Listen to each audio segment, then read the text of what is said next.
हा भावनाविभोर करणारा क्षण पाहिल्यानंतर तुमच्याही डोळ्यात अश्रू दाटतील. बहीण भावाचं नातं दृढ करणारा रक्षाबंधन हा सण सर्वत्र उत्साहात साजरा होतोय. रक्षाबंधनाच्या पूर्वसंध्येला बीड पोलिसांनी एका आईला तब्बल 7 वर्षानंतर त्याच्या मुलाची भेट घडवून आणली आहे. 2017मध्ये बेपत्ता झालेल्या मुलाला 2025मध्ये शोधून आईवडिलांच्या हवाली करण्यात आलंय. एखाद्या चित्रपटाला साजेसं असं चित्र बीड पोलीस अधीक्षकांच्या कार्यालयात शुक्रवारी पाहायला मिळालं.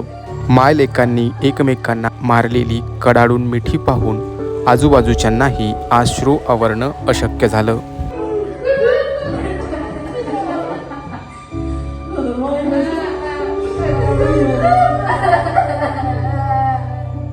बीड जिल्ह्यातील रहिवाशी असलेलं काकासाहेब माळी आणि त्यांची पत्नी हे दाम्पत्य मागील अनेक वर्षांपासून ऊसतोड कामगार म्हणून काम करतात. परिस्थिती हालाकीची असल्याने त्यांनी मुलाला शिकण्यासाठी शिक्षकाकडे ठेवलं होतं. परंतु त्यांचा हाच राजू नावाचा मुलगा 16 वर्षांचा असताना शाळेतून घरी आला आणि कुणाला काहीही न सांगता निघून गेला.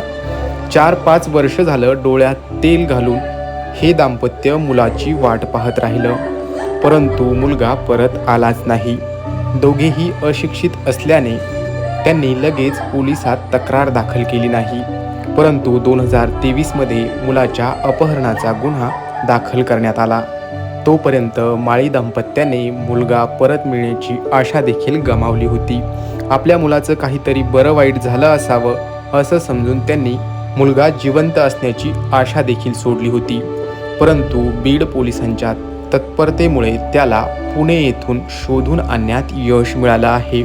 तब्बल 8 वर्षांनंतर मुलाने आईची जेव्हा गळाभेट घेतली तेव्हा पोलीस अधिकाऱ्यांना देखील अश्रू आवरणं कठीण झालं. गुन्हेगारी आणि विविध प्रकारच्या गुन्ह्यांसाठी बदनाम असलेल्या बीड जिल्ह्यातून हे हळवं चित्र रक्षाबंधनाच्या पार्श्वभूमीवर समोर आलंय. यातून बीड पोलिसांची संवेदनशीलता देखील अधोरेखित झाली आहे. Narayan Kale, news 18 local, Jalna.